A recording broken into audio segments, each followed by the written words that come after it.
بسم اللہ الرحمن الرحیم۔ السلام علیکم۔ میں ہوں سید اسرا اور آپ دیکھ رہے ہیں اسلام ہمارا دین چینل۔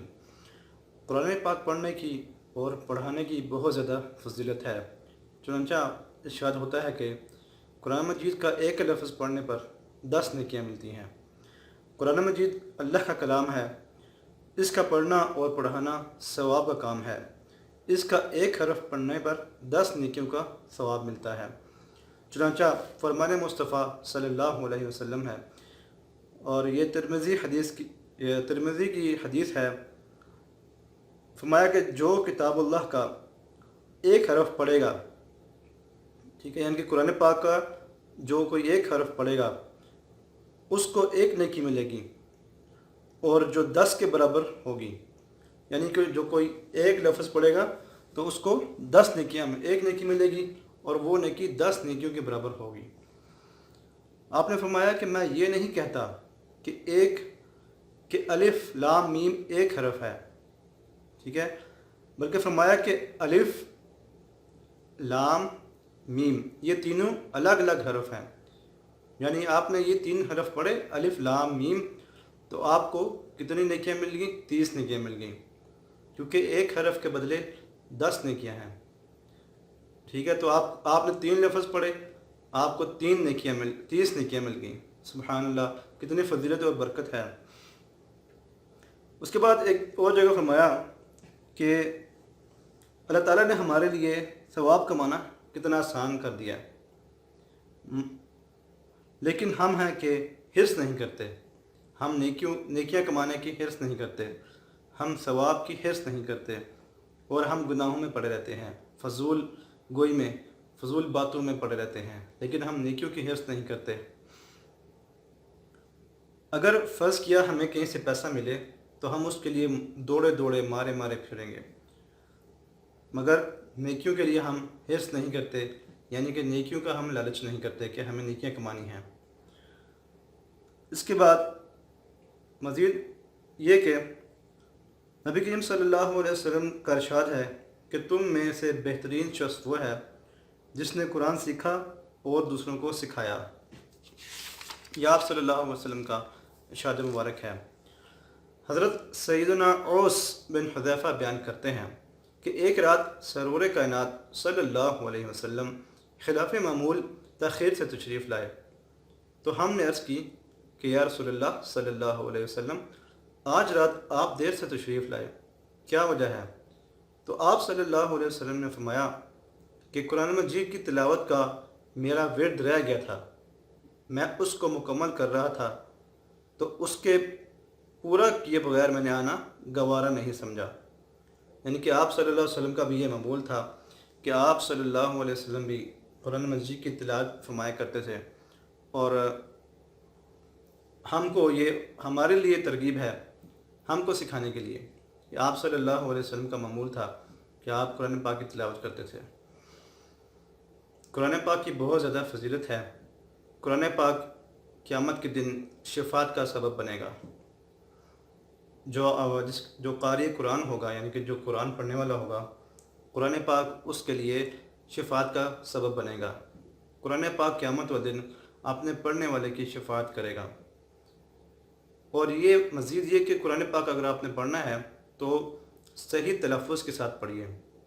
اگر آپ کو پڑھنا نہیں آتا یا آپ کو پڑھنا آتا ہے اور صحیح تلفظ کے ساتھ پڑھنا نہیں آتا، تو بہت زیادہ ایسی جگہ ہیں، ایسے مدارس ہیں جہاں پر آپ جا کے سیکھ سکتے ہیں، یا آن لائن بھی آپ سیکھ سکتے ہیں۔ بہت سے ایسے مدارس ہیں تو جہاں پر آپ آن لائن جا کے سیکھ سکتے ہیں، گھر بیٹھے آپ سیکھ سکتے ہیں۔ اگر آپ کہتے ہیں کہ ہمارے پاس ٹائم نہیں اتنا، تو آپ گھر بیٹھے بھی جو ہے وہ آن لائن سیکھ سکتے ہیں۔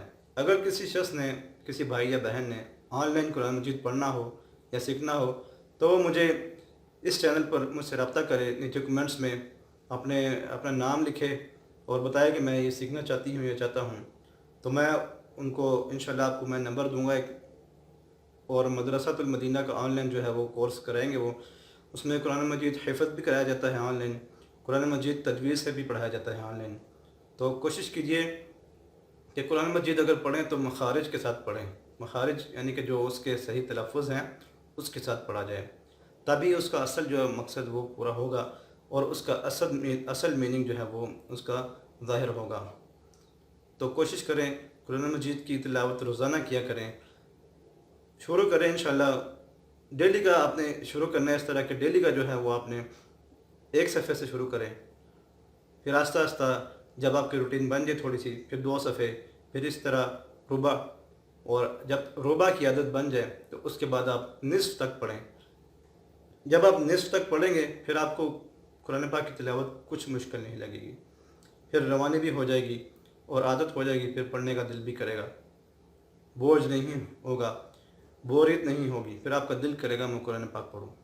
تو یہ آپ نے ایک ٹائم فکس کر لینا ہے، اس ٹائم پہ آپ نے قرآن پاک کی تلاوت کرنی ہے۔ قرآن پاک کے بہت زیادہ فضائل ہیں، تو جو بندہ قرآن پاک پڑھتا ہے اور آگے بھی پڑھاتا ہے اس کو بھی قرآن مجید کا ثواب ملتا رہتا ہے، اتنا ہی ملتا ہے، یعنی کہ سکھانے والے کو بھی اتنا ہی ثواب ملتا ہے جتنا وہ اس سے سیکھ کر جو بندہ پڑھ رہا ہے، وہ بندہ جتنا پڑھے گا اس کو بھی اتنا ہی ثواب ملے گا۔ اس لیے اگر آپ قرآن پاک آتا ہے تو کوشش کریں کہ کسی کو سکھا دیں، یہ صدقہ جاریہ ہے، اور اپنی اولادوں کو قرآن پاک کی تعلیم دیں۔ وہ ایک پوسٹ میں نے دیکھی تھی فیس بک پر، تو وہاں پر لکھا ہوتا ہے کہ ایک جو ہے نا وہ ایک آدمی فوت ہوتا ہے تو اس کا بیٹا انجینئر ہوتا ہے، ڈاکٹر یا انجینئر ہوتا ہے، تو وہ کہتا ہے اپنے جو ہے قریب المرگ بس جاتا ہے، تو وہ کہتا ہے کہ ابا جی تسا منو انجینئر ڈاکٹر دے بنا چھڑیا لیکن تسا منو قرآن کی تعلیم نہیں دیتی۔ یعنی آپ نے کہا اپنے باپ کو، کہتا ہے کہ اے باپ تو نے مجھے ڈاکٹر انجینئر بنا دیا مگر تو نے مجھے قرآن مجید کی تعلیم نہیں دی، اب میں کیا کروں، کہاں سے سیکھوں؟ قرآن مجید کی تعلیم ضروری ہے، یہ ہم پر فرض ہے کہ ہم قرآن پاک کی تعلیم سیکھیں، صحیح طرح قرآن پاک پڑھنا سیکھیں، اور کوشش کریں کہ قرآن مجید صبح کے ٹائم فجر کے بعد پڑھنے کی بہت زیادہ فضیلت ہے اور رات کے ٹائم پڑھنے کی بہت زیادہ فضیلت ہے۔ کوشش کریں اگر آپ کو اللہ تعالیٰ نے توفیق دی ہے تہجد کے ٹائم، اس وقت جو مزہ آتا ہے نا قرآن پاک پڑھنے کا، وہ ایک الگ ہی سرور ہوتا ہے۔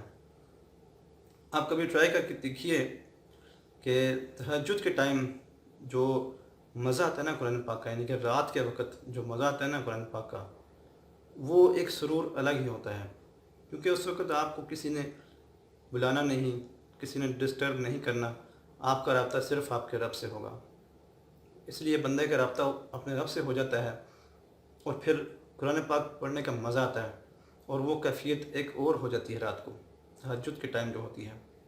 کوشش کریں کہ تہجد ادا کیا کریں، اور تہجد کے وقت جب آپ نوافل ادا کر لیں تہجد کے بعد آپ جو ہے وہ قرآن پاک کی تلاوت کیا کریں۔ اگر تہجد کے لیے نہیں اٹھ سکتے تو کوشش کریں کہ نماز فجر ادا کریں، اور نماز فجر کے بعد بھی قرآن پاک کی تلاوت کیا کریں، اس کی بھی بہت زیادہ فضیلت اور برکت ہے۔ تو اللہ تعالیٰ سے دعا ہے کہ اللہ تعالیٰ ہمیں صحیح طرح قرآن مجید پڑھنے اور اس پر عمل کرنے کی توفیق عطا فرمائے۔ اس ویڈیو کو لائک ضرور کیجیے اور شیئر ضرور کیجیے۔ السلام علیکم ورحمۃ اللہ وبرکاتہ۔